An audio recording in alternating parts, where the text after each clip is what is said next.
नमस्कार. पुन्हा एकदा तुमचं स्वागत आहे आजच्या व्हिडिओमध्ये.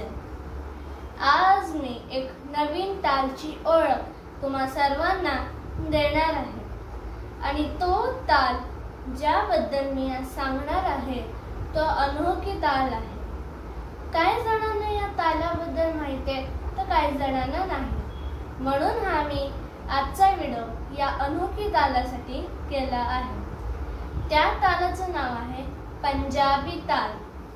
जेव्हा तुम्ही या तालाचं नाव ऐकता तेव्हा तुम्हाला अनोखीच थोडं वाटतं. हो, हा ताल जो आहे तो अनोखीच आहे. तर चला या तालाबद्दल आपण थोडे माहिती देऊया.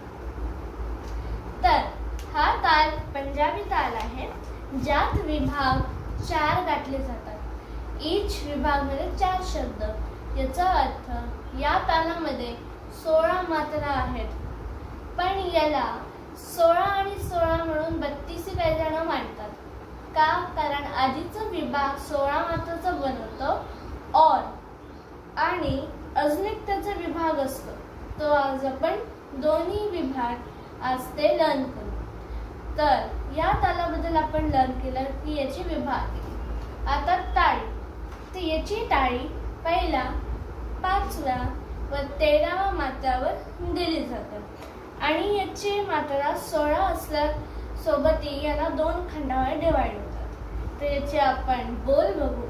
तर याचे बोल आहे धा धिंकडा धा धिंकडा ता तिंकडा धा धिंकडा आणि धा धिंक धिन धा धिंक धिन ता तिंकती धा धिंक धिन.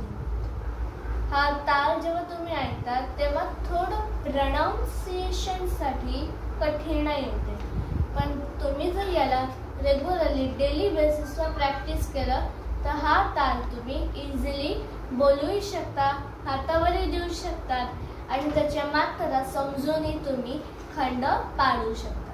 तर याचे आपण बोल पुन्हा बघूया. धा धिंकडीन धा धिंकदी ता तिंकधी धा धिंकदी.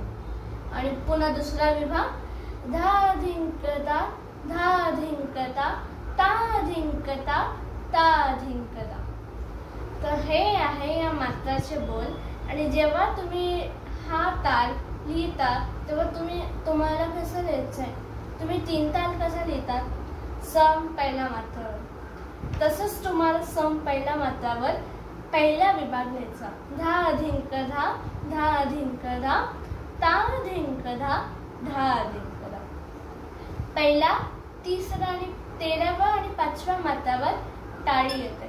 तर टाळी द्यायची खाली जी आहे आपण करतो ना खाली, ती 9व्या मात्रेमध्ये येते.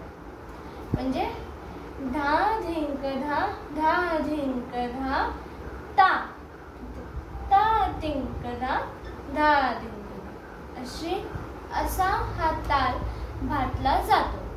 तर आजच्यासाठी एवढंच. पहा हा ताल तुम्हाला कसा वाटला.